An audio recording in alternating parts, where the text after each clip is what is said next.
तो फ्रेंड्स, मैं संदीप और आप देख रहे हैं एसपीजी गांव से शहर तक। आइए हम दिखाते हैं आज की सबसे बड़ी खबरें। आप एक बात याद रखना, अपने आसपास जो लड़ रहा हो, बिना डरे सच बोल रहा हो, या तो आप हिम्मत करो उसके साथ खड़े होकर कंधे से कंधा मिलाकर, जो निडर होकर के सच बोल रहा है उसका साथ दो। अगर साथ नहीं दे सकते तो आजकल बहुजन समाज की जो सबसे बड़ी बीमारी है उसके बारे में कहता हूं, चौराहे पर खड़े होकर उसके बारे में विरोध मत करना, उसको गाली न देना, उसका अपमान मत करना, क्योंकि लड़ने वाले हर घर में और हर दौर में पैदा नहीं होते।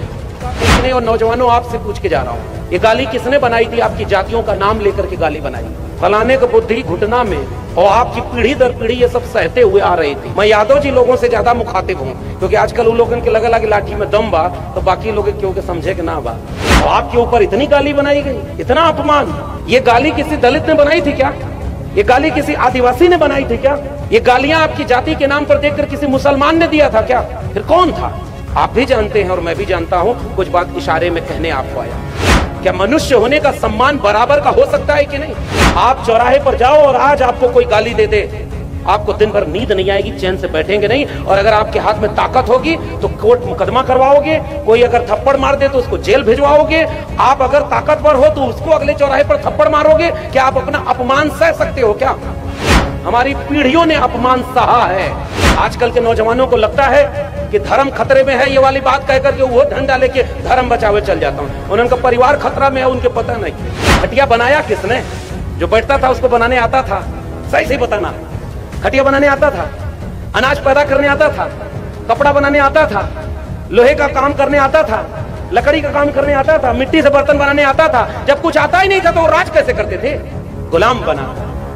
और जो कमेरा लोग थे, जो मेहनत करते थे, उन्हीं को समझा दिया कि हम चूंकि बड़े हैं, आप छोटे लोग हो, छोटी जाति है, आप किस बात के हमारे सामने आप बैठे हो, यही कम है क्या?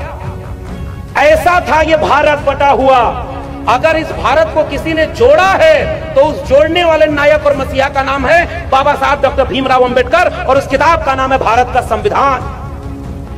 क्योंकि जो लोग रिसर्च करते थे, धीरे धीरे इस देश में उनको गुलाम बना लिया गया।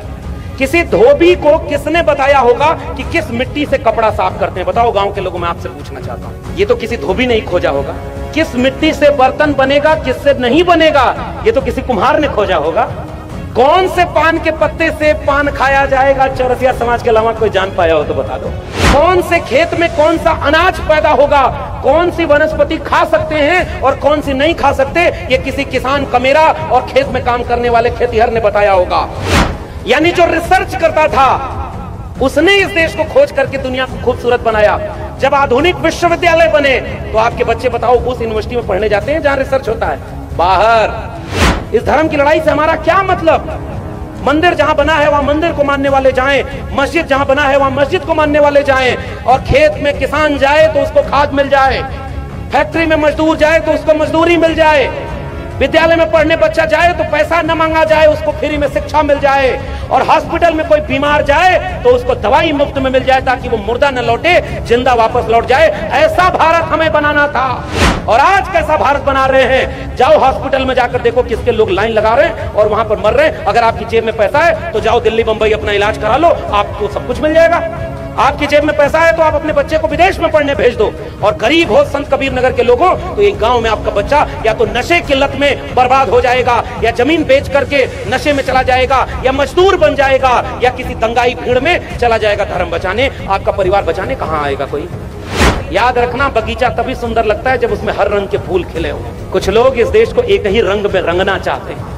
उनके मंसूबों को, नापाक मंसूबों को हमें कभी भी कामयाब नहीं होने देना है। ये बगीचा हमारे पुरखों ने हजारों साल से सजाया है, इसलिए इस बगीचे से हमें मोहब्बत है। जिस बगीचे का नाम भारत है, राष्ट्र हमारा है, इसलिए हम मिलकर के इस बगीचे को बचाएंगे। नफरत की बुनियाद पे नहीं, बुद्ध की मोहब्बत की बुनियाद से इस मुल्क को रहने लायक बनाएंगे।